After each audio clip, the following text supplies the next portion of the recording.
Good morning to all of you. Retailing management, unit second, next concept. Concept of sell off forecasting. First of all, sell off forecasting means at today comparison, what is the future sales?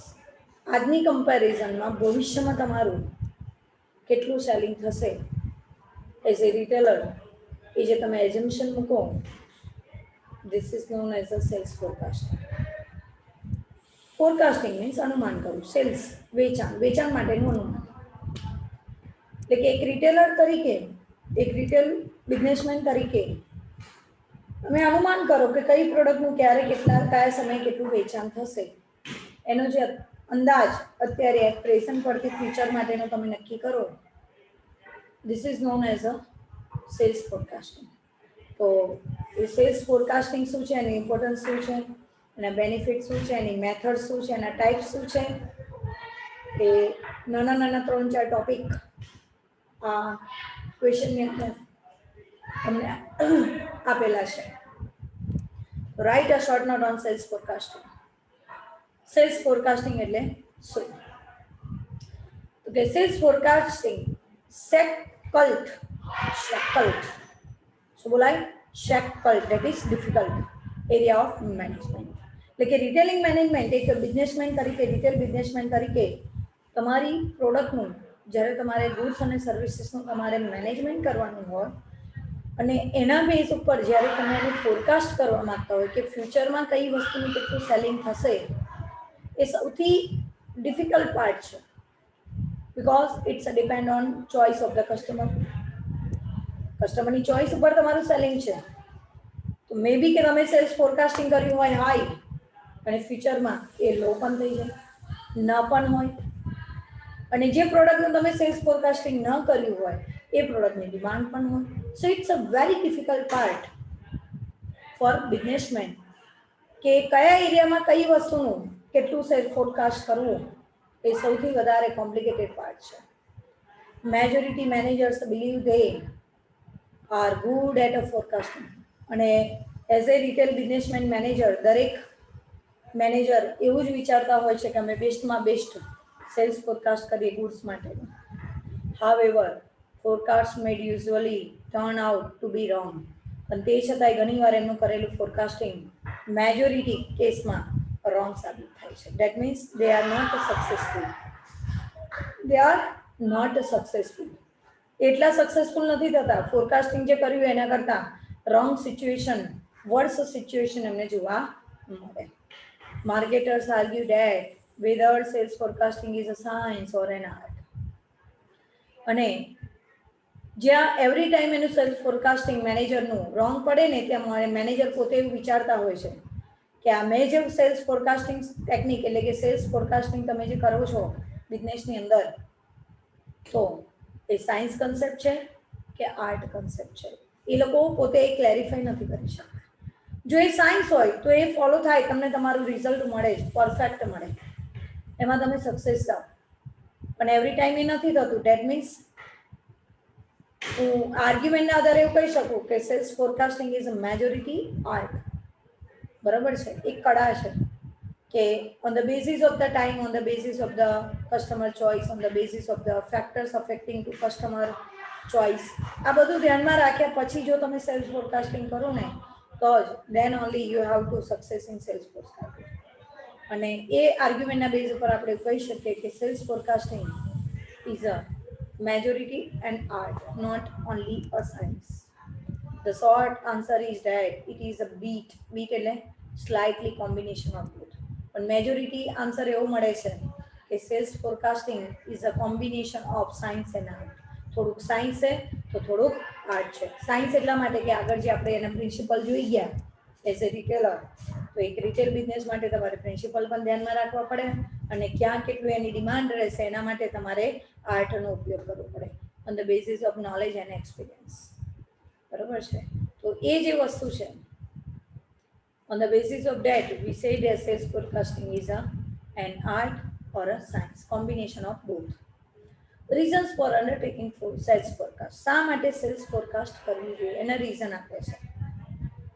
Business are force to look well ahead, that is in a future event in order to plan their investment. એટલે generally cells forecast શા માટે કરવું જોઈએ તો કે બિઝનેસની અંદર કેટલું investment કરવું એનું પ્લાનિંગ તમે પ્રોપરલી કરી શકો. કેમ તો કે તમે અલગ અલગ પ્રકારની પ્રોડક્ટનું એસોર્ટેશન કરો છો. કોઈ એક જ લાર્જ રિટેલર તરીકે જ્યારે તમે ડિફરન્ટ ટાઈપ્સની પ્રોડક્ટ ચોઇસ બેઝ ઉપર, કસ્ટમરની ચોઇસ બેઝ ઉપર તમે સ્ટોકમાં એને મેન્ટેન રાખવાનો પ્રયત્ન કરો છો તો બટ નેચરલી છે કે એટલું તમારે ઇન્વેસ્ટમેન્ટ પણ વધારે કરવું પડે. અને એક્ઝેક્ટ ઇન્વેસ્ટમેન્ટનું પ્લાનિંગ કરવા માટે કેટલું ઇન્વેસ્ટમેન્ટ તમારા બિઝનેસમાં કસ્ટમરની નીડને સેટિસ્ફાય કરવા માટે તમારે જેટલું તમારું સેલ્સ ફોરકાસ્ટ વધારે હશે એટલું તમારે ફાઇનાન્સ પણ એટલું જ જોઈશે, ઇન્વેસ્ટમેન્ટ પણ એટલું જ કરવું પડશે. અને એ ઇન્વેસ્ટમેન્ટ ક્યાંથી કેવી રીતે તમે ઇન્વેસ્ટ કરી શકશો એના માટે તમારે સેલ્સ ફોરકાસ્ટ કરવું પડે. બરાબર છે. બીજું છે launch new product. Sales forecasting એટલા માટે કે આજે નવી પ્રોડક્ટ કયા સમયે લોન્ચ કરવી. કેમ તો કે આજે મેન્યુફેક્ચરર તરીકે મેન્યુફેક્ચરરથી કસ્ટમર સુધી ગુડ્સ પહોંચવામાં ઘણીવાર જે આપણે વેલ્યુ ચેઇન બની ગયા એ વેલ્યુ ચેઇનનો ઘણીવાર પીરિયડ હોય છે. Because manufacturer produce the in a very bulk quantity, vast quantity of production. જ્યારે રિટેલર્સ એને પાસેથી એજન્ટ પાસે જાય, એજન્ટ પાસેથી રિટેલર પાસે જાય, હોલસેલરથી retailer then customer is a ultimate user of the product. અને એની અંદર ઘણો બધો ટાઈમ જતો હોય છે. If you launch the new product very earlier, the old products will not be demanded by customer. તો ત્યાં તમને લોસ થવાના ચાન્સીસ છે. અને એટલા માટે તમારે સેલ્સ ફોરકાસ્ટ કરવું પડે કે મેન્યુફેક્ચર દ્વારા પ્રોડ્યુસ થયેલી બધી જ ક્વોન્ટિટી કયા સમયે કેવી રીતે સેલ્સ થઈ શકશે, કેટલા પીરિયડ સુધી સેલ્સ થઈ શકશે, જેથી કરીને નવી પ્રોડક્ટ તમે ડિસાઇડ કરી શકો કે કયા સમયે માર્કેટમાં લોન્ચ કરવી. તો એનું ડિસિઝન તમે સેલ્સ ફોરકાસ્ટના આધારે લઈ શકો. Exact period. બરાબર છે. And third, decide when to close or withdraw product as also.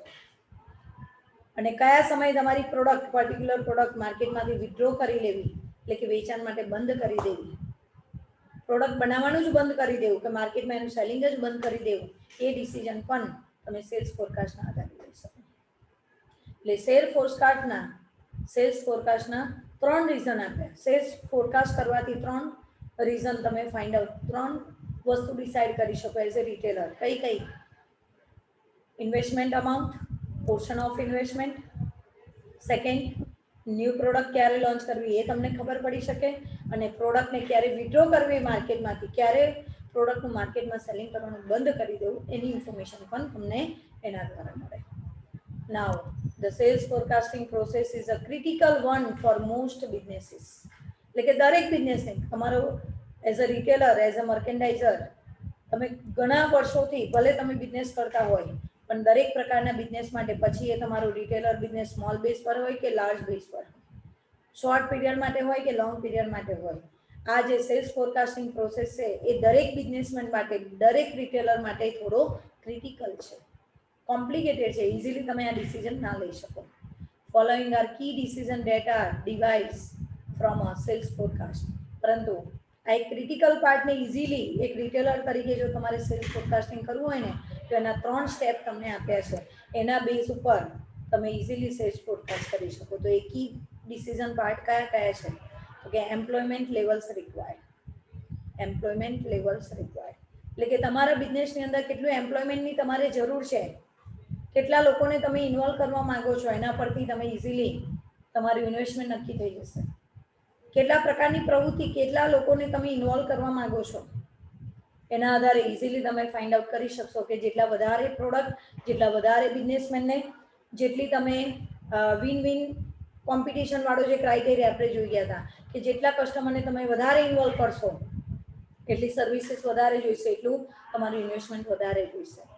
એટલે એમ્પ્લોયમેન્ટ લેવલ નક્કી કરી નાખો અને એમ્પ્લોયમેન્ટ લેવલના આધારે ઇઝીલી તમે ફોરકાસ્ટિંગ કરી શકશો. નેક્સ્ટ છે પ્રમોશનલ મિક્સ. પ્રમોશનલ મિક્સ એટલે કોમ્બિનેશન ઓફ એડવર્ટાઇઝમેન્ટ સોર્સિસ. ખબર છે કેવા પ્રકારનો એડવર્ટાઇઝમેન્ટ સોર્સ તમે યુઝમાં લો છો, તેના પરથી તમને સેલ્સ ફોરકાસ્ટ ખબર પડી જશે.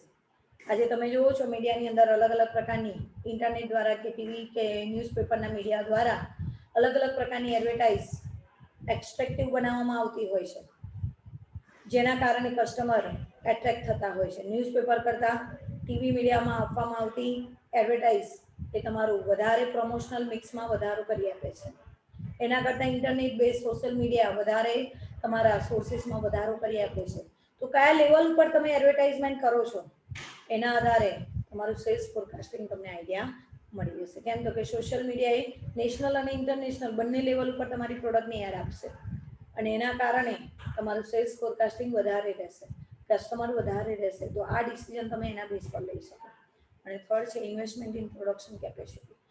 એક મેન્યુફેક્ચરર તરીકે તમારી પ્રોડક્શન કેપેસિટી કેટલી છે, એમાં તમે કેટલું ઇન્વેસ્ટમેન્ટ કરવા માંગો છો, નવી નવી પ્લાન્ટ મશીનરી ટેકનોલોજીનો કેટલો તમે ઉપયોગ કરવા માંગો છો, એના બેઝ ઉપર તમે તમારું સેલ્સ ફોરકાસ્ટ કરી શકો. કેમ તો કે જેટલી ટેકનોલોજી એડવાન્સ વાપરો એટલું તમારા ફીચર્સ તમારી પ્રોડક્ટના ગુડ્સ એન્ડ સર્વિસીસના વધારે વધે, એવી ક્વોલિટી પરફોર્મન્સ વધે અને એના કારણે તમારું સેલ્સ ફોરકાસ્ટ તમે વધારે હાઈલી, પ્રોડક્શન પણ લો ટાઈમમાં વધારે થઈ શકે, ઓછા ટાઈમમાં વધારે પ્રોડક્શન કરી શકો. અને આ બધા ફેક્ટર એવા છે કે જેના આધારે તમે નક્કી કરી શકો કે ભાઈ સેલ્સ ફોરકાસ્ટિંગ વધારે રહેશે. કેમ તો કે માર્કેટમાં પણ એટલું ઝડપથી તમે તમારી પ્રોડક્ટને લોન્ચ કરી શકશો.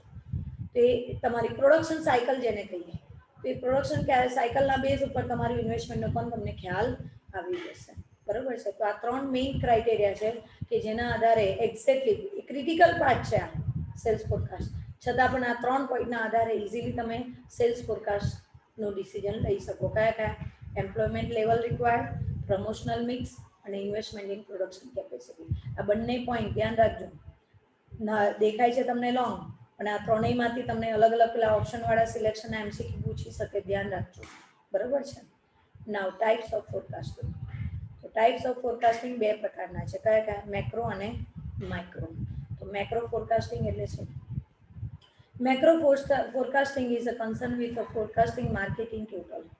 એટલે કે ઓવરઓલ તમારા કયા લેવલનું માર્કેટ છે, ડિસ્ટ્રિક્ટ લેવલનું, વિલેજ લેવલનું, લોકલ લેવલનું, નેશનલ લેવલનું, ઇન્ટરનેશનલ લેવલનું, એ જ્યાં લેવલ ઉપર તમે તમારી પ્રોડક્ટને રિટેલિંગ બેઝ ઉપર સોલ્ડ કરવા માંગતા હોય એ બધાનું ટોટલ, એ બધામાં તમે ઓવરઓલ સેલિંગ કેટલું થાય છે, કેટલું સેલિંગ કરી શકશો ઓવરઓલ બધા જ કસ્ટમરને ધ્યાનમાં રાખીને, ત્યારે એને મેક્રો ફોરકાસ્ટિંગ કહેવાય.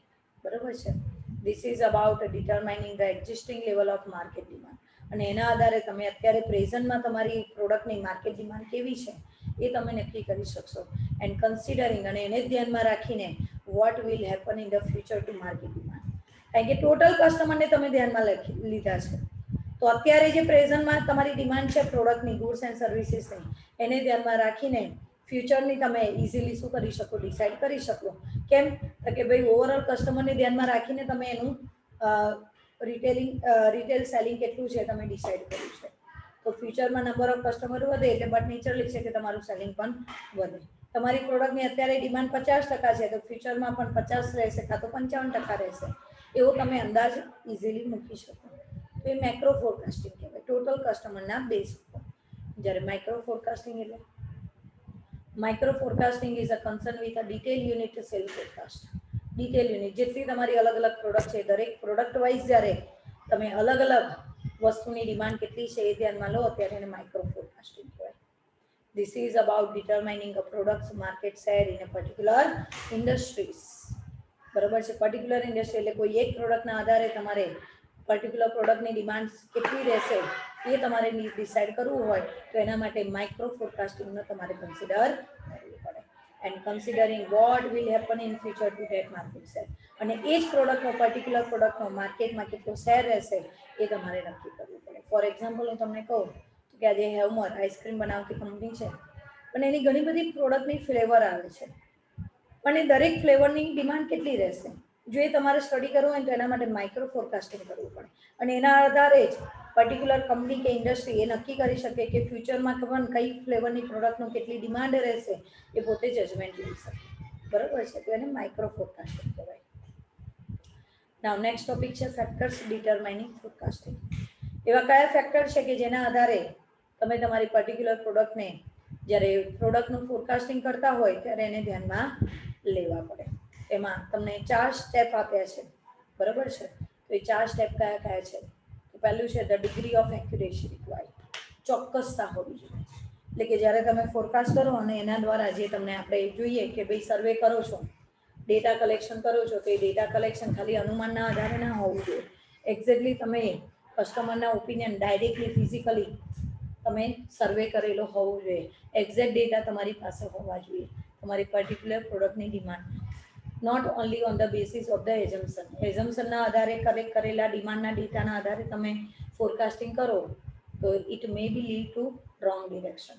એટલે એ જે તમે ડેટા કલેક્ટ કરો છો એ ડેટા એક્યુરેટ હોવા જોઈએ, તો જ તમે એના આધારે કરેલું ફોરકાસ્ટિંગ તમને શ્યોરલી મળી શકે, સક્સેસફુલ મળી શકે. એની management decision that are to be made is on the basis of sales forecast. Then there is a high risk attached to the sales forecasting. શું કહે છે કે જે તમે સેલ્સ ફોરકાસ્ટ કરો છો એ તમારું મેનેજમેન્ટના ડિસિઝન પર આધાર રાખે છે. અને મેનેજમેન્ટનું ડિસિઝન જો હેફાઝાર્ડલી એ ડેટા કલેક્ટ કરે, એમાં એક્યુરેસી ના હોય તો તમારું હાઈ રિસ્ક સેલ્સ ફોરકાસ્ટિંગ માટે ક્રિએટ થાય છે. સો ઇટ કમ્પેલ એટલે ફરજ પાડે છે, compulsory. So it compel to the management, એટલે મેનેજમેન્ટને ફરજ ઊભી કરે છે stand to reason that the forecast should be prepared as accurately as possible.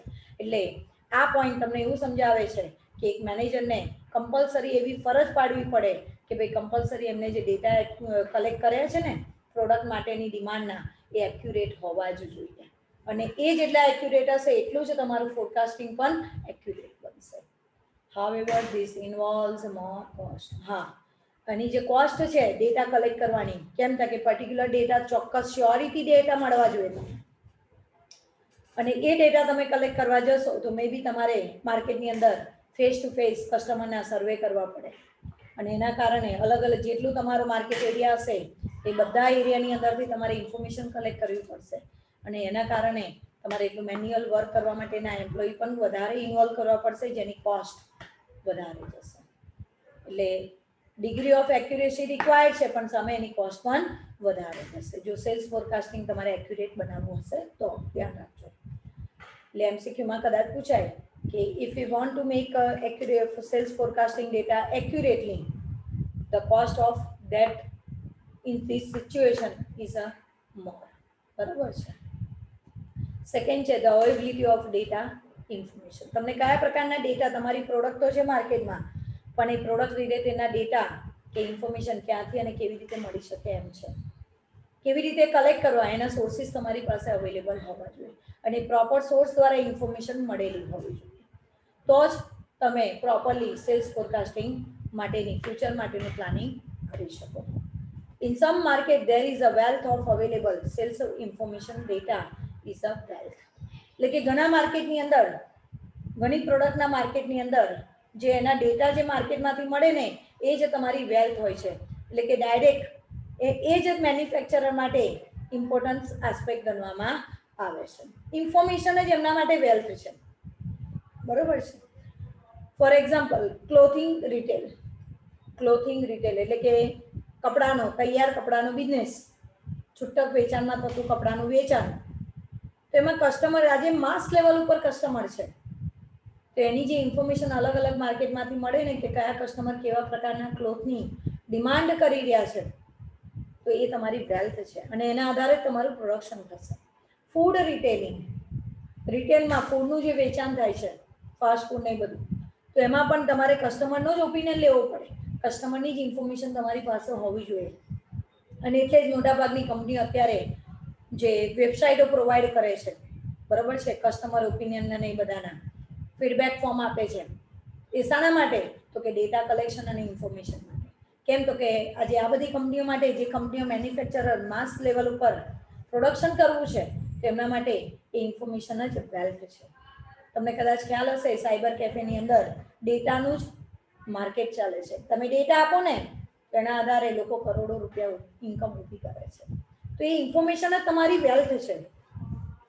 Holidays, રજાઓ, કયા સમયે તમારી પ્રોડક્ટ એવી છે કે જે હોલિડે બેઝ ઉપર એની ડિમાન્ડ થાય એવી છે, તો કયા એરિયાની અંદર કયા પ્રકારની હોલિડેઝ હોય છે અને લોકો કેવી પ્રકારની વસ્તુની ડિમાન્ડ કરે છે, આ બધી ઇન્ફોર્મેશન તમારી પાસે હોવી જોઈએ. બરોબર છે. In other words, it is difficult to find reliable આ બધી ઇન્ફોર્મેશન કલેક્ટ કરવી એ બહુ રિલાયબલ નથી, અને રિલાયબલ છે તો પણ બહુ જ ડિફિકલ્ટ છે. અપ ટુ ડેટ ઇન્ફોર્મેશન એમાં હોવી જોઈએ, બરાબર છે, તો જ તમે તમારી પ્રોડક્ટનું પ્રોપરલી ફોરકાસ્ટિંગ કરી શકો. નેક્સ્ટ છે the time horizon that the sales forecast is intended to cover.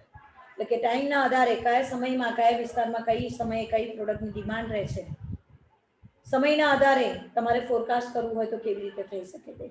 એટલે કે ટાઈમને પણ તમારે કન્સિડર કરવું પડે. જેમ કે આજે હું વુલન પ્રોડક્ટ કહું તો એ ટાઈમ બેઝ ઉપર એનું સેલ્સ ફોરકાસ્ટિંગ હું હાઈ રાખું અને સિઝન સમરની હોય તો તમારું ફોરકાસ્ટિંગ રોંગ પડે, બરાબર છે. અથવા તો હું વિન્ટર ટુ વિન્ટર સિઝનનું પ્રોડક્શન કરું છું તો પણ after a 1 year A season કેવી રહેશે એનું ફોરકાસ્ટિંગ મે બી ઇન્ક્રીઝ ડિક્રીઝ થઈ શકે. તો ત્યાં આગળ એ ટાઈમ હોરિઝોન બેઝ ઉપર તમારે સેલ્સ ફોરકાસ્ટ કરવું હોય તો કેવી રીતે થાય એને કહે છે. Sales forecasting also related to time horizon, સમય આધારિત હોય છે ઘણી વાર. For example, management may forecast what will be the next week sales. સમયના આધારે કે આ અઠવાડિયામાં આટલું સેલ્સ રહ્યું તો નેક્સ્ટ વીકમાં કેટલું રહેશે, આ મંથમાં આટલું સેલ્સ છે તો નેક્સ્ટ મંથમાં કેટલું રહેશે. એટલે ટાઈમ બેઝ ઉપર પણ વીકલી, મંથલી, યરલી, ક્વાર્ટરલી, આ રીતે અલગ અલગ ટાઈમ પીરિયડ બેઝ ઉપર તમે એનું ફોરકાસ્ટિંગ કરી શકો.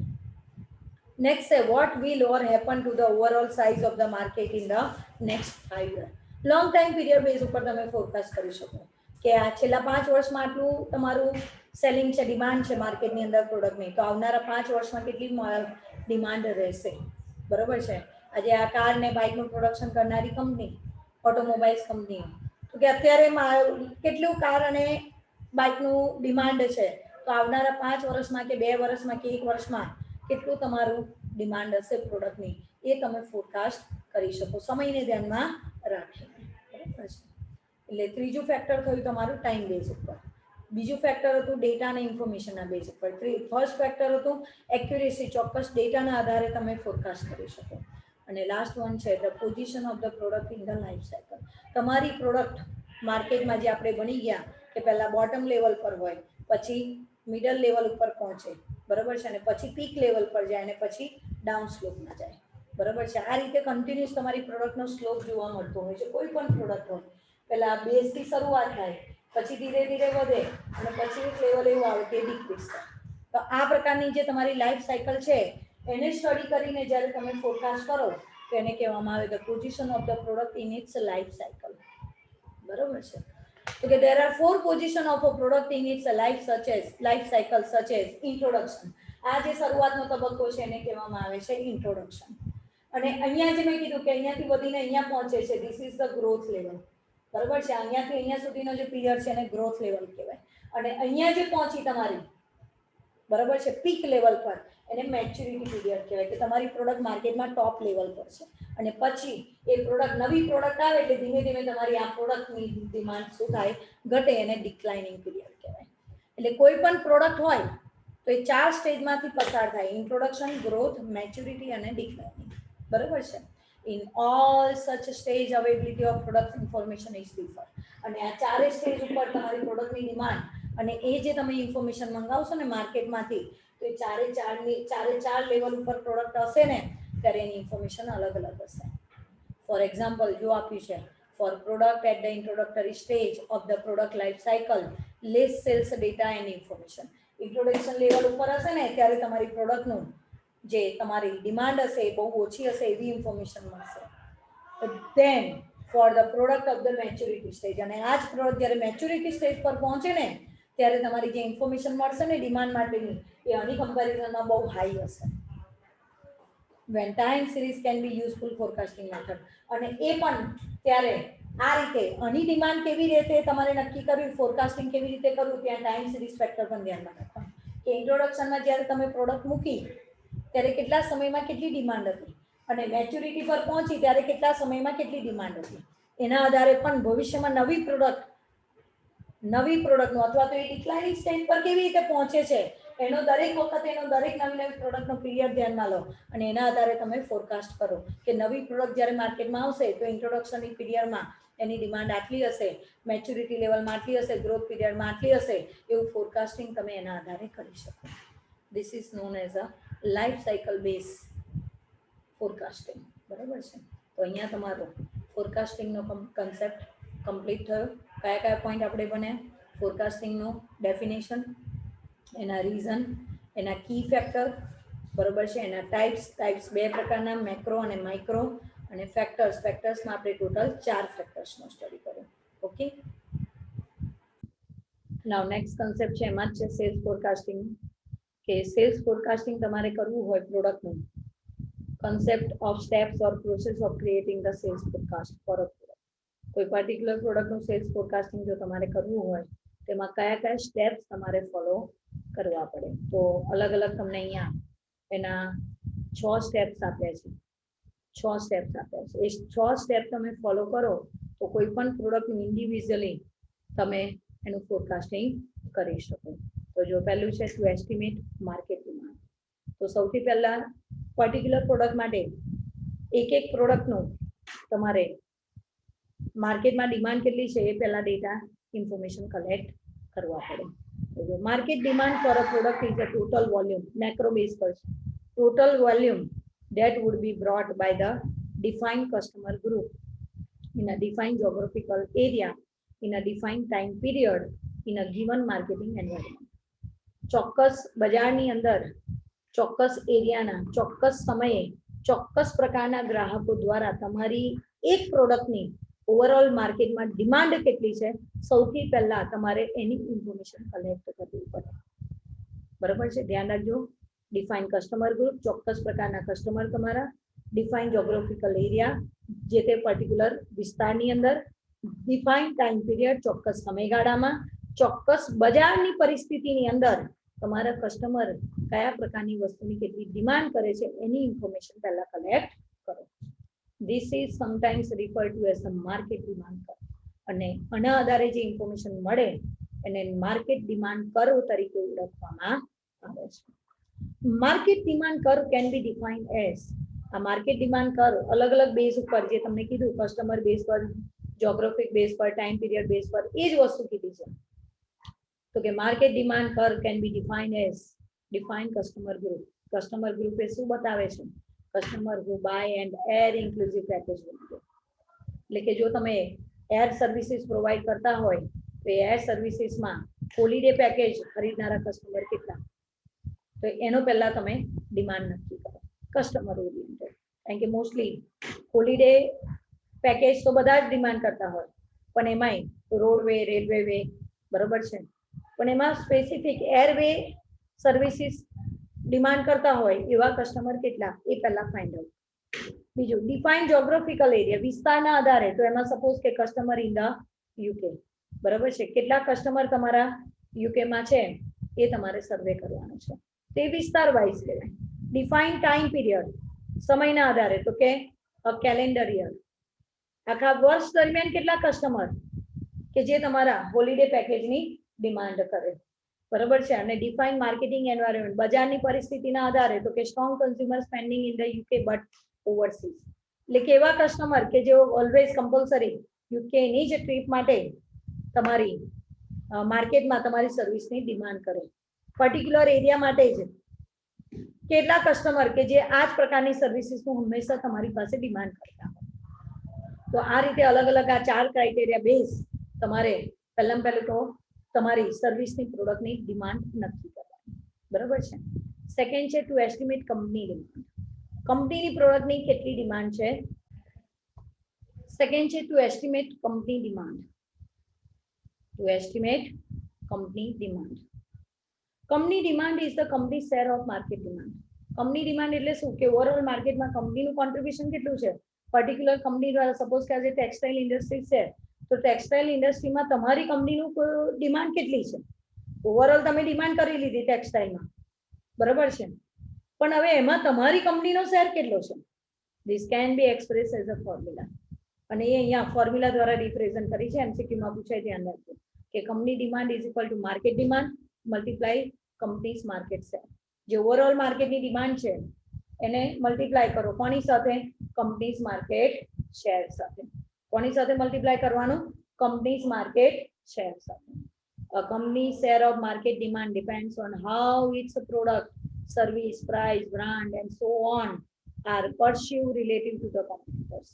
અને જ્યારે કંપની પોતાનો માર્કેટ ડિમાન્ડ સેટ ડિસાઇડ કરવા માંગતી હોય ને ત્યારે કંપની કઈ કઈ બાબતોને ધ્યાનમાં રાખવાની પોતાની પ્રોડક્ટ રિલેટેડની, કે પોતાની પ્રોડક્ટ કેવી છે, ક્વોલિટી બેઝ, કેવી સર્વિસ પ્રોવાઈડ કરો છો તમે, કેટલી પ્રાઇસમાં આપો છો, કઈ બ્રાન્ડની આપો છો, આ બધી જ બાબતોને તમારા કોમ્પિટિટરની કમ્પેરિઝનમાં તમારે ધ્યાનમાં રાખીને તમારી ડિમાન્ડને કન્સિડર કરવાની. Not only our product but in comparison of competitor તમે કેવી પ્રોડક્ટ આપો છો, કેવી સર્વિસ આપો છો, કેટલી પ્રાઇસમાં આપો છો, એ બધી વસ્તુને ધ્યાનમાં રાખીને કંપનીએ પોતાની પ્રોડક્ટની ડિમાન્ડ કેટલી રહેશે એ ડિસાઇડ કરવાનું. ત્યારે એને કહેવાય ટુ એસ્ટિમેટ કંપની ડિમાન્ડ. બરાબર છે? To estimate company demand. બરાબર છે. નેક્સ્ટ છે to develop the sales forecast. હવે કઈ વસ્તુનું કેટલું સેલિંગ થશે એ તમારે થિંકિંગ કરવાનું. કે આજે એઝ અ મેન્યુફેક્ચરર તમારી પાસે ઘણી બધી, પહેલા ઓવરઓલ ડિમાન્ડ કેટલી છે એ નક્કી કરો, એમાં તમારું ડિમાન્ડ કેટલી છે પ્રોડક્ટની એ નક્કી કરો. હવે એ ડિમાન્ડ દ્વારા તમારું સેલિંગ કેટલું થશે એને તમે ફોરકાસ્ટ કરો. એને કહેવાય sales forecast. The sales forecast is the expected level of company sales based on. અને આ સેલ્સ ફોરકાસ્ટ કરવા માટે તમારે બે પરિબળો પર, બે ફેક્ટર પર આધાર રાખવો પડે. ચોઝન માર્કેટિંગ પ્લાન, એટલે કે તમે પોતાની પ્રોડક્ટને વેચવા માટે કયા પ્રકારનું માર્કેટિંગ સેલિંગ પ્લાન ચૂઝ કરો છો, સિલેક્ટ કરો છો, કઈ મેથડ તમે સિલેક્ટ કરો છો તમારું સેલ્સ વધારવા માટે. And an assumed marketing environment, અને તમે કયા પ્રકારનું માર્કેટ એક્સપેક્ટેશન કર્યું છે, કયા પ્રકારના કસ્ટમર તમે જ એક્સપેક્ટેશન કર્યા છે, એઝમ્પશન કર્યું છે, એ તમે નક્કી કરો. બરોબર છે? એટલે માર્કેટની કન્ડિશનને ટ્રીટ કરો અને એ માર્કેટ કન્ડિશનમાં તમે કેવા પ્રકારના કસ્ટમરને તમારું સેલિંગ કરવા માંગો છો એ નક્કી કરો. બરોબર છે? જેમ કે અલગ અલગ પ્રકારના કસ્ટમર હોય છે. Consumer, કન્ઝ્યુમેબલ customer, non કન્ઝ્યુમેબલ customer, durable customer, બરોબર છે, short time period customer, long time period customer maintain કરવા માંગો છો. આ બધું તમે તમારા માર્કેટ એન્વાયરમેન્ટના આધારે નક્કી કરો. Not that the sales forecast is not necessarily the same as a sales target or a sales budget. Sales target અને sales budget ધ્યાન રાખો એ બંને સેમ નથી. તો હવે એ બંને વર્ડ્સનું શું ડિફરન્સ છે? What is sales target and what is sales budget? એનો MCQ પૂછાય, ધ્યાન રાખજો. A sales target is a set of the sales force as a way of defining and encouraging sales support. એટલે કે સેલ્સ ટાર્ગેટ એટલે શું? કે જે તમે નક્કી કરેલો તમારો ટાર્ગેટ છે એને અચીવ કરવા માટે જે અલગ અલગ પ્રકારના સેલ્સ વધારવા માટેના તમે પ્રયત્ન કરો છો એને સેલ્સ ટાર્ગેટ કહેવાય. સેટ કરેલો ગોલ અચીવ કરવાનો. જ્યારે સેલ્સ બજેટ એટલે sales budget is a more conservative estimate of expected volume of sales. તો કે જે સેલ્સ બજેટ છે એ વધારે કન્ઝર્વેટિવ કોન્સેપ્ટ છે કે જેની અંદર તમારું એસ્ટિમેટેડ સેલ્સ કેટલું થશે એનો અંદાજ તમે મૂકતા હોય છે. It is a primary use for the making current purchasing, production and cash flow decision. અને આ જે સેલ્સ બજેટ છે એના આધારે તમારું કરંટ યરમાં એટ પ્રેઝન્ટ સિચ્યુએશનમાં તમારું પર્ચેસિંગ કેટલું થશે, તમારું પ્રોડક્શન કેટલું થશે અને તમારી કેશ છે કે ફાઇનાન્શિયલ પોઝિશન શું રહેશે એ જે તમે નક્કી કરો એને સેલ્સ બજેટ. અને સેલ્સ ટાર્ગેટમાં જે પ્રોડક્શન થયું છે એને વેચાણ કરીને તમારું જે બેનિફિટ છે, તમારો ઓબ્જેક્ટિવ છે એ ફૂલફિલ કરવાનો પ્રોસેસ. એટલે બજેટ અને ટાર્ગેટ બંને સેમ નથી. બરોબર છે? એવું કહેવાનું છે. નેક્સ્ટ છે ઓબ્ટેનિંગ ઇન્ફોર્મેશન ઓન એક્ઝિસ્ટિંગ માર્કેટ. હવે તમારી પ્રોડક્ટ વિશેની જે એક્ઝેક્ટ તમારી બજારમાં એક્ઝિસ્ટિંગ પ્રોડક્ટ બજારમાં છે અત્યારે એની ઇન્ફોર્મેશન તમે કલેક્ટ કરો. As a starting point for estimating market demand, a company needs to know the actual industry sales taking place in the market. અત્યારે માર્કેટમાં જે તમારી પ્રોડક્ટ છે અને એ પર્ટિક્યુલર પ્રોડક્ટનું અત્યારે માર્કેટમાં સેલિંગ કેટલું છે એ જાણવાનો પ્રયત્ન કરો. એને કહેવાય existing market. This involves identifying its competitors and estimating their sales. જેમાં ways of obtaining information, એટલે કે આ જે એક્ઝિસ્ટિંગ માર્કેટ ડિમાન્ડ છે એ જાણવા માટે એક રિટેલર તરીકે તમારી પાસે બે રસ્તા છે. એમાં પહેલું છે to collect and publish total industry sales. એટલે કે ટોટલ તમારી પર્ટિક્યુલર પ્રોડક્ટનું માર્કેટમાં અત્યારે પ્રેઝન્ટમાં કેટલી ડિમાન્ડ છે એ જાણવાનો પ્રયત્ન કરો. બરોબર છે? એટલે કલેક્ટ કરો ઇન્ફોર્મેશન અને એ ડેટા તમે પબ્લિશ કરો, લોકો સુધી પહોંચાડો, એટલે લોકોને કસ્ટમરને પણ ખ્યાલ આવે કે તમારી પ્રોડક્ટની કેટલી માર્કેટમાં ડિમાન્ડ છે. બરોબર છે? કે as industry trade association will often collect and publish total industry sales. આગળ આપણે જોઈ ગયા કે પહેલા ટોટલ ઇન્ડસ્ટ્રીનું સેલ્સ કલેક્ટ કરવામાં આવે છે although rarely listing individual company sales separately. અને પછી એમાં પર્ટિક્યુલર કંપની પોતાનું સેલ્સ કેટલું એ અલગ અલગ જોવામાં આવે છે. By using this information, each company can evaluate its performance against the whole market. અને આ જ રીતે પહેલા આખા માર્કેટમાંથી પોતાનો શેર કેટલો છે એ તમે કલેક્ટ કરો અને તો જ તમે તમારી પર્ટિક્યુલર પ્રેઝન્ટ પ્રોડક્ટની માર્કેટમાં ડિમાન્ડ કેટલી છે એનો શેર તમે નક્કી કરી શકો. બરાબર છે, બહુ સિમ્પલ વસ્તુ છે કે આજે માર્કેટની અંદર મિલ્ક બેઝ પ્રોડક્ટ માની લો કે વાડીલાલ કંપની છે, બરોડા ડેરીની પ્રોડક્ટ છે, હેવમોરવાડાની પ્રોડક્ટ છે, તો એ બધી મિલ્ક બેઝ પ્રોડક્ટની આખી ઇન્ડસ્ટ્રી છે અને એ ઇન્ડસ્ટ્રીમાં તમારું શેર કેટલું છે અને એના પરથી પ્રેઝન્ટમાં તમારું સેલિંગ કેટલું છે એના ઉપરથી તમે તમારું એસ્ટિમેટેડ પ્રેઝન્ટ સેલ્સને ડિસાઇડ કરી શકો. એને કહેવાય to collect and publish total industry sales. For example, a company has a sales that are rising at 10% per year. However, it find out that overall industry sales are rising by 15% per year. એટલે આ data ઉપરથી તમને ખબર પડશે કે overall ઇન્ડસ્ટ્રીનું selling 15% વધ્યું પણ એમાં તમારો શેર તમારી કંપનીની પર્ટિક્યુલર પ્રોડક્ટનો શેર 10% છે. તો એની કમ્પેરિઝનમાં તમારું સેલ્સ વધારે છે, બાકી બધાનું સેલ્સ રેશિયો ઓછો છે. This must mean that company A is a losing market share. It's a relative standing in the industry. બરાબર છે, તો કંપની એ પોતાનો માર્કેટ શેર ગુમાવી રહી છે એઝ કમ્પેર ટુ બીજી બધી કંપનીઓની કમ્પેરિઝનમાં ઇન્ડસ્ટ્રી. બરાબર છે, રિલેટિવલી સ્ટેન્ડિંગ એટલે કે બીજા બધાની કમ્પેરિઝનમાં બી ઓવરઓલ ઇન્ડસ્ટ્રીની અંદર એનું શેર રિલેટિવલી છે વધારે છે.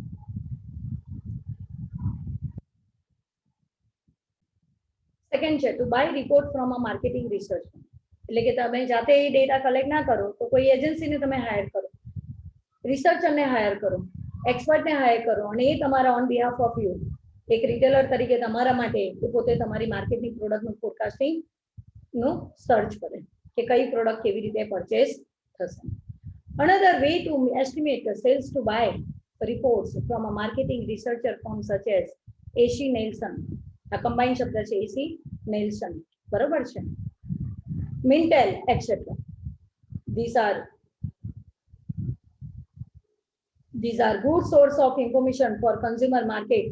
આ એક સૌથી બેસ્ટ વે છે તમારી પાસે તમારી પ્રોડક્ટની ડિમાન્ડની ઇન્ફોર્મેશન કલેક્ટ કરવાનું. તો એક્ઝામ્પલ આપ્યું છે કે કઈ એજન્સીને, તો કે પર્ટિક્યુલર આવી એજન્સી હોય છે સચ એઝ એક એજન્સીનું નામ આપ્યું છે AC Nielsen, Mintel. આ બધી એજન્સીના નામ છે. આવી એજન્સીને તમે સર્વે કરવા માટે ઇન્ફોર્મેશન આપી દો તો ઓન બિહાફ ઓફ યુ એ તમારું માર્કેટ રિસર્ચ કરીને તમને પ્રોવાઈડ કરે. These are good source of information for consumer market where retail sales can be tracked in a great detail at the point of sales. બરોબર છે કે તમારું સૌથી વધુમાં વધુ ફોરકાસ્ટિંગ કરીને પ્રોવાઈડ કરે કે કેટલું હાઈએસ્ટ તમારું પ્રોડક્ટનું સેલિંગ થઈ શકે છે. Such sources are less useful in industrial market which usually rely on distributors. અને આ જે સોર્સિસ છે એજન્સી વાળો એ રિટેલ જે ડિસ્ટ્રીબ્યુટર દ્વારા વેચાણ કરે છે એવી ઇન્ડસ્ટ્રીયલ માર્કેટ માટે એવા બિઝનેસમેન માટે આ સોર્સિસ યુઝફુલ થતો નથી. તો એમને કેવી રીતે રિસર્ચ કરવાનું, તો કે આ collect and publish total industry. પણ તમે ડાયરેક્ટ મેન્યુફેક્ચરર તરીકે કસ્ટમરને સેલિંગ કરતા હોય, ડાયરેક્ટ રિટેલરને સેલિંગ કરતા હોય તો તમે એજન્સીનો પણ ઉપયોગ કરી શકો છો. ઓકે, એજન્સીની હેલ્પથી તમે રિસર્ચ. નેક્સ્ટ કન્સેપ્ટ છે એસ્ટિમેટેડ ફ્યુચર ડિમાન્ડ. એટલે કે ભવિષ્યમાં તમારી પ્રોડક્ટની ડિમાન્ડ કેટલી રહેશે એ તમારે નક્કી કરવાનું. કે far we have identify how a company can determine the current position. તો કે કરંટ પોઝિશનના આધારે ફ્યુચરમાં કેટલી ડિમાન્ડ રહેશે એના માટે અલગ અલગ મેથડ આપી છે. બરોબર છે. A common method of preparing estimating future demand has a 3 stage. તો કે જનરલી ફ્યુચર ડિમાન્ડ કરવા માટે તમારે 3 મેથડનો તમે ઉપયોગ કરી શકો છો. 3 અલગ અલગ સ્ટેપ પર તમે ઇન્ડસ્ટ્રીનો ડિમાન્ડનો યુઝ કરી શકો છો. એટલે કે 3 અલગ અલગ મેથડ તમે એસ્ટિમેશન માટે ઉપયોગમાં લઈ શકાય. તેમાં પહેલી છે prepare a macro economic forecast. Okay, considering current economic position, what will happen to overall economy activity forecast that what will in which a product is to be sold. બરાબર છે કે ઓવરઓલ માર્કેટની પોઝિશન શું છે particular product માટે એને ધ્યાનમાં રાખીને ઓવરઓલ માર્કેટમાં કેટલું તમારી પ્રોડક્ટનું વેચાણ થશે પર્ટિક્યુલર પ્રોડક્ટનું એનું તમે ડિસિઝન લો. એને મેક્રો ઇકોનોમિક ફોરકાસ્ટ કહેવાય. જે મેથડમાં જોઈ ગયા હતા એ જ કન્સેપ્ટ છે અહીંયા. નેક્સ્ટ છે prepare and industry sales forecast. Particular industry માટેનું સેલ્સ ફોરકાસ્ટ નક્કી કરો on the basis of macro economic forecast. કીધું ને આ મેક્રો ઇકોનોમિક જ થયું આના ઉપર જ આગળની મેથડમાં બની ગયા હતા એ જ. On the basis of macroeconomic forecast, examine what will happen to overall sales in an industry based on the issue that influence the industries. બરાબર છે. પર્ટિક્યુલર ઇન્ડસ્ટ્રીને સેલ્સ કેવી રીતે અફેક્ટ કરે છે, કઈ કંપનીનું ઓવરઓલ સેલ્સ કેટલું થશે એ તમે નક્કી કરો. અને થર્ડ સ્ટેપ પર છે prepare a company sales forecast. Particular કંપનીનું પર્ટિક્યુલર પ્રોડક્ટનું સેલ્સ ફોરકાસ્ટ કરો on the basis of management expectation about company's market share. Prepare overall company sales forecast. બરાબર છે. તો આ રીતે ફ્યુચર ડિમાન્ડ માટે 3 મેથડમાંથી કોઈ એક મેથડનો ઉપયોગ કરીને તમે તમારી પ્રોડક્ટનું એસ્ટિમેશન કરી શકો છો. એક તો મેક્રો ઇકોનોમિક બેઝ પર, ત્યાર પછી ઇન્ડસ્ટ્રી બેઝ પર નક્કી કરો અને પછી કંપની સેલ્સ કરો પર્ટિક્યુલર પ્રોડક્ટ માટેનું કરો. નાવ ટાઈપ્સ ઓફ ઇન્ફોર્મેશન. તમને કયા કયા પ્રકારની ઇન્ફોર્મેશન મળે તો એમાં 3 પ્રકારની ઇન્ફોર્મેશન તમને મળે. 3 types of information. What a consumer say about their intention two continue buying products in the industry. Industry દ્વારા ઓવરઓલ ઇન્ડસ્ટ્રી દ્વારા જે વસ્તુનું પ્રોડક્શન થાય છે તો એ કસ્ટમરનો ઓપિનિયન લો કે કઈ પ્રોડક્ટ કેટલા સમય સુધી માર્કેટમાં ચાલશે. કસ્ટમર વ્યૂ લો. બરાબર છે માર્કેટમાંથી. બીજું what customer are actually doing in the market. એ તમને ઓપિનિયન શું આપે છે અને જ્યારે માર્કેટમાં એ પોતે પ્રોડક્ટ પરચેસ કરવા જાય છે ત્યારે શું કરે છે, ત્યારે શું ડિસિઝન છે એને ઓબ્ઝર્વ કરો. અને third what customers have done in the past in the market. અને એ જ કસ્ટમરે પાસ્ટની અંદર કેવા પ્રકારની પ્રોડક્ટને સિલેક્ટ કરી હતી એનું તમે એસ્ટિમેશન કરો. એટલે પાસ્ટ, પ્રેઝન્ટ, બરાબર છે, અને જે તમારી સાથે કોમ્યુનિકેશન કરે છે એ ત્રણેયનું ઓવરઓલ વ્યૂ લો અને એમાંથી તમે ડિસિઝન લો કે કસ્ટમર ભલે તમને તમારી સામે તમારી પ્રોડક્ટનું સિલેક્શન કરે, બરાબર છે, પણ જ્યારે પોતે એકચ્યુઅલ માર્કેટમાં જાય ત્યારે શું પોઝિશન હોય છે અને પાસ્ટમાં એ જ પ્રોડક્ટ માટે કસ્ટમરનો શું વ્યૂ હોય છે તે વ્યૂ લો. There are many market research businesses that undertake survey of the customer intention and sell his information to business that need the data for the sales forecasting purpose. અને આ જ information જે market researcher હોય ને એ આ બધી ઇન્ફોર્મેશનને પોતે જાતે સર્વે કરે અને પછી પર્ટિક્યુલર ઇન્ડસ્ટ્રીને જ્યારે ડિમાન્ડ કરે ત્યારે એ ઇન્ફોર્મેશનને સેલ કરી આપે. એટલે કે પોતાની સર્વિસ કોસ્ટ બેઝ ઉપરના આધારે તમને ડેટા ડાયરેક્ટ પ્રોવાઈડ કરે. બરાબર છે. પણ એના માટે પર્ટિક્યુલર ઇન્ડસ્ટ્રીએ, પર્ટિક્યુલર કંપનીએ પોતાની એ ઇન્ફોર્મેશન માટે તમારે પરચેસ કરવી પડે. માર્કેટ રિસર્ચર બિઝનેસ જે આવા કરતા હોય એ લોકો પાસેથી ઇન્ફોર્મેશન મેળવવા માટે તમારે એને પેમેન્ટ આપવું પડે એક રિટેલર તરીકે. When there are a relative small number of customer. બરાબર છે. અને ખાસ કરીને the value of customer intention survey increase. અને જો તમારે કસ્ટમર ઇન્ટેન્શન સર્વિસમાં વધારો કરવો હોય તો તમારે પહેલાં તો સ્મોલ નંબર ઓફ કસ્ટમર, તમારા કસ્ટમરની સંખ્યા કેટલી છે, કેટલી સંખ્યામાં છે એ નક્કી કરો. The cost of reaching them in small. જો તમારા સ્મોલ નંબર ઓફ કસ્ટમર હશે તો એના સુધી પહોંચવા માટે એની પાસેથી ઇન્ફોર્મેશન મેળવવા માટેનો ખર્ચ પણ તમારો ઓછો થશે. And they have clear intention. અને નંબર ઓફ કસ્ટમર ઓછા હશે તો એ લોકોના ઇન્ટેન્શન પણ, એટલે કે આ બધી ઇન્ફોર્મેશન કલેક્ટ કરવા માટે બધા કસ્ટમરને નહીં પરંતુ નાની સંખ્યામાં જે કસ્ટમરનું ગ્રુપ હોય એનું ઓપિનિયન લો. એના ઉપરથી તમે એને એની પાસેથી બધી જે કોસ્ટ છે એ પણ ઓછી થશે અને એની પાસેથી number of group of customer ઓછા છે તો એક ક્લિયર ઇન્ફોર્મેશન પણ તમે કલેક્ટ કરી શકશો. તો આ રીતે ટાઈપ્સ ઓફ ઇન્ફોર્મેશન તમે અચીવ કરી શકો.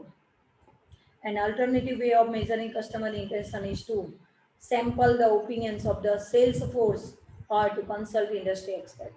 અને એથી વિશેષ આનો ઓલ્ટરનેટિવ સોર્સ જો તમારે આ રીતે ઇન્ફોર્મેશન કલેક્ટ ના કરવી હોય તો તમે તમારા કસ્ટમરને તમારી પ્રોડક્ટનું સેમ્પલ ડિસ્ટ્રીબ્યુટ કરો અને એ સેમ્પલ યુઝ કર્યું હોય એનો ઓપિનિયન કલેક્ટ કરો. બરાબર છે. અથવા તો કન્સલ્ટ ઇન્ડસ્ટ્રી એક્સપર્ટ અથવા તો એ પર્ટિક્યુલર ઇન્ડસ્ટ્રીના જે એક્સપર્ટ હોય એનો ઓપિનિયન લઈને તમે તમારું સેલ્સ ફોરકાસ્ટિંગ કરી શકો છો. ઓકે. નાવ લાસ્ટ કન્સેપ્ટ છે એમાં ટાઈમ સિરીઝ એનાલિસિસ. એ અલગથી કદાચ સપ્લિમેન્ટરી એક્ઝામમાં શોર્ટ નોટ તરીકે પૂછાય. ટાઈમ સિરીઝ એનાલિસિસ 2.5 માર્ક્સમાં. Many businesses prepare their sales forecast on the basis of past sales. અને જનરલી એ જ ટ્રેન્ડ હોય. મોસ્ટ ઓફ મેન્યુફેક્ચરર પોતાનો સેલ્સ ફોરકાસ્ટિંગ એ પાસ્ટ સેલ્સના જે ટ્રેન્ડ હોય એના આધારે ડિસાઇડ કરે. Time series analysis involve breaking past sales down into 4 components. એટલે કે આ ટાઈમ સિરીઝ એનાલિસિસ કરવા માટે એ પોતાના જે એલિમેન્ટ્સ છે એને 4 પાર્ટમાં ડિવાઈડ કરી દે છે. જે તમે કદાચ યાદ હોય તો FY BComની અંદર સ્ટેટિસ્ટિક્સ સબ્જેક્ટમાં યુનિટ સેમિસ્ટર 2માં સેકન્ડ યુનિટની અંદર ટાઈમ સિરીઝ એનાલિસિસની અંદર આ 4 મેથડ બનેલા છે. પહેલું છે ટ્રેન્ડ. તમારી પ્રોડક્ટનું ટ્રેન્ડ કેવો છે, કસ્ટમર ઓરિએન્ટેડ. કસ્ટમર તમારી પ્રોડક્ટની ડિમાન્ડ કેવી કરે છે, એનો ટ્રેન્ડ કેવો છે, ઇન્ક્રીઝ ડિક્રીઝ થાય છે, કન્ટિન્યુ રહે છે, એવરેજ રહે છે, એ તમે ફાઇન્ડ આઉટ કરો. To see whether are sales growing, sales વધે છે, ફ્લેટ લાઇનિંગ એટલે કે ધીમે ધીમે ઘટે છે, ઓર ઇન ડિક્લાઇનિંગ કાં તો પછી કન્ટિન્યુઅસ ઘટી જાય છે. બરાબર છે. ફ્લેટ લાઇનિંગ એટલે કે સીધી રહે છે, એટલે સ્ટેગ્નન્ટ રહે છે, સેમ જ રહે છે. એ ટ્રેન્ડ તમે નક્કી કરો, કાં તો વધતો જાય છે, સેમ ટુ સેમ રહે છે, એઝ ઇટ ઇઝ રહે છે, અથવા તો ડિક્લાઇન થાય છે, ઘટતો જાય છે. એ ટ્રેન્ડ નક્કી કરો. બીજું છે સિઝનલ ઓર સાયક્લિકલ ફેક્ટર, ઋતુગત પરિબળો. Sales are affected by swings in a general economic activity. General economic activity, બરાબર છે. કે જનરલ ઇકોનોમી જે એક્ટિવિટી છે તમારી, ઇકોનોમિક સ્ટ્રક્ચર છે, એને તમારું સિઝન વાઇઝ જે ઇકોનોમિક સ્ટ્રક્ચર છે સિઝન વાઇઝ, એ તમારા સેલ્સને ક્યાંક ને ક્યાંક અફેક્ટ કરે છે. For example, increase in the disposable income of consumer may lead to increase in the sales of production in the particular industries. Disposable ઇન્કમમાં કન્ઝ્યુમરની ડિમાન્ડ વધતી જાય તો ધીરે ધીરે એ પ્રોડક્ટની ડિમાન્ડ પણ માર્કેટમાં એ પર્ટિક્યુલર પ્રોડક્શન કરતી ઇન્ડસ્ટ્રીની ડિમાન્ડમાં શું થતો જાય? વધારો થતો જાય. બરાબર છે. અને એક સમય એવો આવે કે સિઝન વાઇઝ એની ડિમાન્ડમાં ઘટાડો થાય, ઇન્કમમાં ઘટાડો થાય કન્ઝ્યુમરની, તો સામે એની ડિમાન્ડમાં પણ ઘટાડો થાય. Seasonal and cyclical factors occur in a regular pattern. એ દર ચોક્કસ પીરિયડે સિઝનલ અને સાયક્લિકલ ફેક્ટર, સાયક્લિકલમાં શું આવે? ઇન્ફ્લેશન, ડિફ્લેશન, તેજી મંદી, બરાબર છે, ઓટ અને ભરતી. અને સિઝનલમાં ઋતુગત ફેરફારો, જે સ્વાભાવિક છે કે every year time to time આ બધા ફેક્ટરો તમને ચેન્જ થતા જોવા મળે છે. અને એના આધારે તમે તમારું સેલ્સ ફોરકાસ્ટ ડિસાઇડ કરો. નેક્સ્ટ છે ઇરેટિક ઇવેન્ટ, એટલે કે રેરલી. ઘણા ઇવેન્ટ્સ એવા હોય છે જે નેચરલ બેઝ પર અથવા તો આર્ટિફિશિયલ બેઝ ઉપર, બરાબર છે, કે જે કોક વાર આવી ઘટનાઓ બનતી હોય. જેમ કે આજે અર્થક્વેક છે, ફ્લડ છે, સુનામી છે, એ રેરલી ઇવેન્ટ છે, પણ એની તમારા બિઝનેસને, તમારી પ્રોડક્ટ ઉપર, તમારી ડિમાન્ડ ઉપર એની ઇફેક્ટ તમને ક્યારેક ક્યારેક જ્યારે આવા ઇવેન્ટ ક્રિએટ થાય ત્યારે તમને એની ઇફેક્ટ તમને એની પર જોવા મળે. These events include strikes, fashion fads, that is craze or like or dislike. Fashion fads એટલે like અને dislike. War, scares, અછત and other disturbances to the market which need to be isolated from past sales data in order to able to identify the more normal pattern of sales. બરાબર છે. આ બધી ઘટનાઓના આધારે જે normal તમારી situation છે, normal demand છે, એના કરતાં પાસ્ટ તમારો નોર્મલ રેકોર્ડ જે બતાવે છે પ્રોડક્ટનો ડિમાન્ડ કે સપ્લાયનો, એની કમ્પેરિઝનમાં તમને એ સિચ્યુએશન ચેન્જ થતી જોવા મળે, વર્સ થતી જોવા મળે, ઇન્ક્રીઝ ડિક્રીઝ થતી જોવા મળે. એન્ડ લાસ્ટ છે રિસ્પોન્સીસ. રિસ્પોન્સીસ એટલે શું? તો કે response is the result of particular measures that have been taken to increase sales. એટલે કે તમારી જે પ્રોડક્ટ છે, પ્રોડક્ટનો યુઝ કર્યા બાદ એમાંથી જે આઉટકમ્સ મળે છે, એનું જે પરફોર્મન્સ મળે છે, એ પરફોર્મન્સના બેઝ ઉપર કસ્ટમરનો તમારો રિસ્પોન્સ જોવા મળે તમારી પ્રોડક્ટ માટે. જો એ એક્સપિરિયન્સ, જો એ યુઝિસ પોઝિટિવલી મળશે, એનું રિઝલ્ટ પરફોર્મન્સ પોઝિટિવ મળશે, તો કસ્ટમરનો તમારી પ્રોડક્ટ પ્રત્યેનો રિસ્પોન્સ પોઝિટિવ હશે. અને જો એ રિસ્પોન્સ એટલે કે તમારી પ્રોડક્ટને યુઝ કર્યા પછી એમનો એક્સપિરિયન્સ નેગેટિવ હશે, તો સામે કસ્ટમરનો તમારી પ્રોડક્ટ માટેનો વ્યૂ નેગેટિવલી જોવા મળશે. એને રિસ્પોન્સીસ કહેવાય. Using this time series analysis to prepare an effective sales forecast which require management to smooth out of erratic factors. બરાબર છે. એના માટે અલગ અલગ મેથડ, રિસ્પોન્સીસના આધારે અલગ અલગ પ્રકારની કયા ફેક્ટર તમારા અસર કરે છે એના આધારે અલગ અલગ મેથડ તમે યુઝ કરી શકો છો. એમાં એક પહેલી મેથડ છે ઇરેક્ટિક ફેક્ટર્સ, મૂવિંગ એવરેજ મેથડ, જે તમે ટાઈમ સિરીઝ એનાલિસિસના FY બીકોમની અંદર સ્ટેટિસ્ટિક્સ સબ્જેક્ટની અંદર દાખલા ગણી ચૂક્યા છો મૂવિંગ એવરેજ મેથડ દ્વારા, બરાબર છે. બીજું છે adjusted for seasonal variation, S criteria, યાદ આવતો હોય તો સિઝનલ વેરિએશનના પણ એક્ઝામ્પલ ગણ્યા છે. એક મેથડ આ છે અને બીજી છે identify and estimate the effect of the specific marketing response. માર્કેટમાંથી તમારો એસ્ટિમેટ બેઝના આધારે પર્ટિક્યુલર પ્રોડક્ટ માટેનો કેટલો ડિમાન્ડ રહેશે, કેટલું એસ્ટિમેશન રહેશે, એનો સર્વે કર્યા પછી સ્પેસિફિક માર્કેટનો રિસ્પોન્સ કેવો રહેશે પ્રોડક્ટ માટેનો, એનો સર્વે કર્યા પછી તમે એની ગણતરી કરો. તો આ અલગ અલગ 3 મેથડનો ઉપયોગ કરવામાં આવે છે. કઈ કઈ મેથડ છે? ઇરેટિક મેથડ એટલે એને મૂવિંગ એવરેજ મેથડ કહેવાય, સિઝનલ વેરિએશન મેથડ કહેવાય અને identify and estimate the specific marketing response method કહેવાય, બરાબર છે. ઓકે, આ રીતે અલગ અલગ મેથડ દ્વારા, અલગ અલગ સ્ટેપ દ્વારા તમે એને સ્ટેપ ફોલો કરીને તમે તમારી પ્રોડક્ટનું પ્રોસેસ સેલ્સ ફોરકાસ્ટિંગ કરવું હોય તો તમે ઇઝીલી